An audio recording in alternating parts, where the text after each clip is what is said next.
Hello friends, welcome to my YouTube channel study point. मैं काजल श्रीवास्तव आज आप लोगों को बताऊंगी कोड के बारे में। कोड किसे कहते हैं, तो चलिए देखते हैं। कोड, पहले आप लोग परिभाषा लिख लीजिए। कोड को इंग्लिश में हम बोलते हैं एंगल। चलिए देखिए, डिफिनेशन लिखिए। एन छूट गया यहाँ पे, एंगल। देखिए, दो किरणों के मध्य के झुकाव को हम कोड कहते हैं। दो किरणों के मध्य के झुकाव को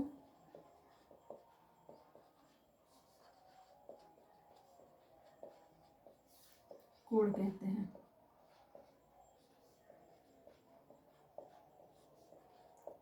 सभी स्टूडेंट्स नोट करते चलिएगा।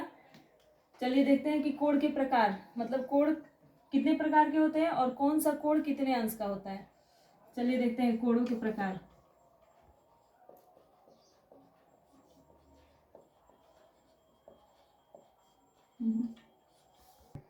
चलिए जानते हैं कोडों के प्रकार के बारे में कि न्यून कोड किसे कहते हैं, सम कोड किसे कहेंगे, अधिक कोड, ऋजु कोड, बृहद कोड, संपूर्ण कोड। ऐसे ही सारे कोड के बारे में हम बताएंगे आप लोग को। चलिए पहले शुरू करते हैं न्यून कोड से।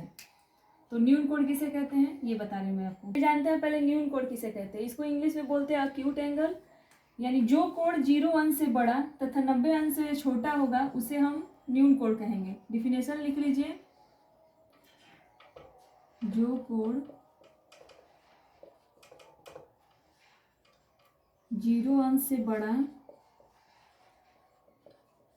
तथा 90 अंश से छोटा होगा, 90 अंश से छोटा होगा,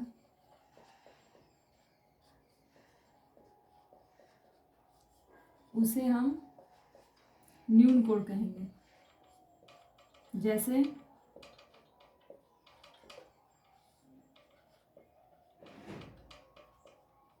जैसे 30 अंश, 40 अंश, 15 अंश, ऐसे ही मतलब बहुत सारे कोण। तो चलिए देखते हैं दूसरा, मतलब है हमारा समकोण। समकोण किसे कहेंगे। चलिए देखते हैं दूसरा समकोण। समकोण को इंग्लिश में बोलेंगे राइट एंगल।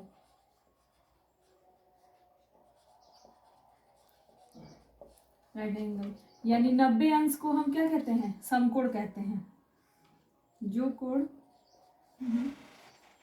या फिर हम यही कह देते हैं 90 अंश को हम क्या कहते हैं, समकोण कहते हैं। ठीक है, इंग्लिश में राइट एंगल कहेंगे। अब चलिए तीसरे नंबर हम देखते हैं अधिक कोण।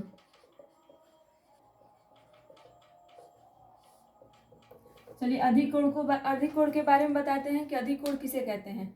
जितना मैं बता रही हूँ आप ये सब नोट कर लीजिएगा, क्योंकि आगे जाके ये बहुत काम आने वाला है। ऑब्ट्यूज एंगल बोलते हैं अधिक कोण को। इंग्लिश लिखना मैं भूल गई थी। यानी जो कोण 90 अंश से बड़ा, यानी जो कोण 90 अंश से बड़ा होगा तथा 180 अंश से छोटा होगा,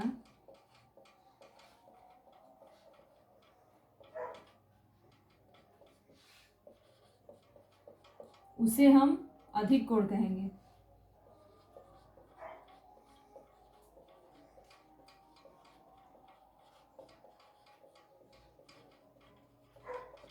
अधिक कोण कहते हैं। जैसे 90 अंश से बड़ा, 90 अंश से बड़ा 91 भी हो सकता है, तो ये भी हमारा किस में आएगा, अधिक कोण में। 101, 110, 135, 150। ठीक है, ऐसे ही जो 180 अंश से छोटा होगा वो होगा अधिक कोण। नोट कर लीजिए इतना, फिर मैं आपको इसके आगे बताती हूँ कि ऋजु कोण, बृहद कोण और संपूर्ण कोण किसे कहते हैं।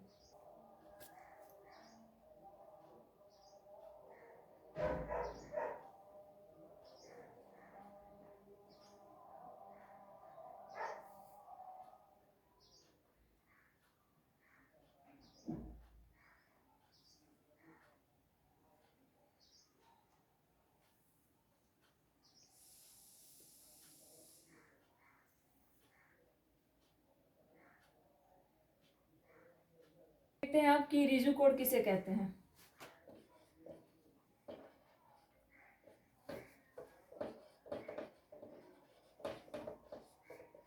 रिजु कोड यानी स्ट्रेट एंगल, इसको हम इंग्लिश में बोलेंगे स्ट्रेट एंगल।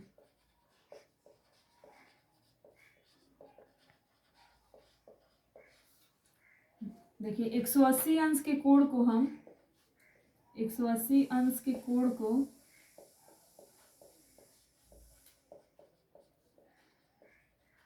रिजु कोण कहते हैं, रिजु कोण कहते हैं।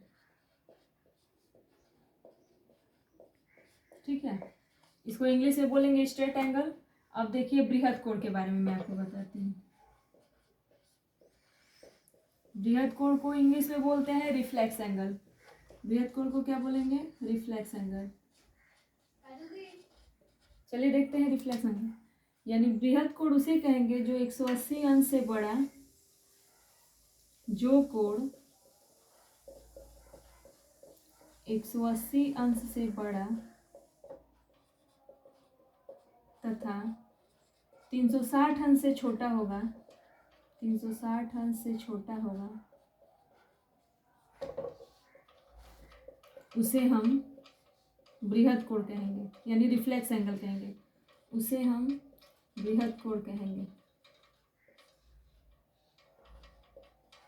बृहद कोण कहते हैं।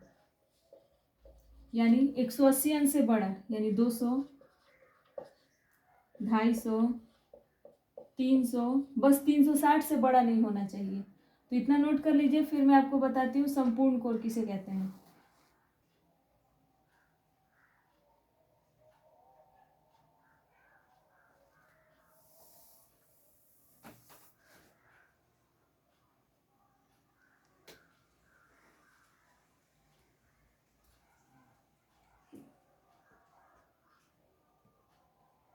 चलिए देखते हैं आप संपूर्ण कोण किसे कहते हैं। संपूर्ण कोण, संपूर्ण कोण को इंग्लिश में हम बोलते हैं कंप्लीट एंगल।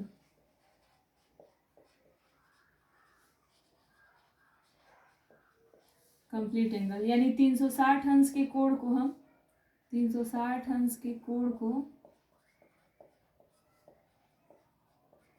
संपूर्ण कोण कहते हैं, यानी कंप्लीट एंगल कहते हैं, संपूर्ण कोण कहते हैं। देखिए कोण को तो मैं बताई कि इंग्लिश में एंगल बोलते हैं, लेकिन मैं अंश को बताना भूल गई। अंश को हम लोग इंग्लिश में डिग्री बोलते हैं। ठीक है, डिग्री, इसको हम बोलते हैं 360 डिग्री। जैसे अंश है उसको हम इंग्लिश में क्या बोलेंगे? डिग्री बोलेंगे। इतना नोट कर लीजिए। और मेरे द्वारा पढ़ाया गया अगर आप लोग को अच्छा लगे तो प्लीज़ लाइक, शेयर और सब्सक्राइब जरूर कीजिएगा, ताकि मैं मोटिवेट हो सकूं और अच्छा से अच्छा वीडियो बना सकूं। Thank you. आज के लिए बस इतना ही, मिलते हैं अपने नेक्स्ट वीडियो में।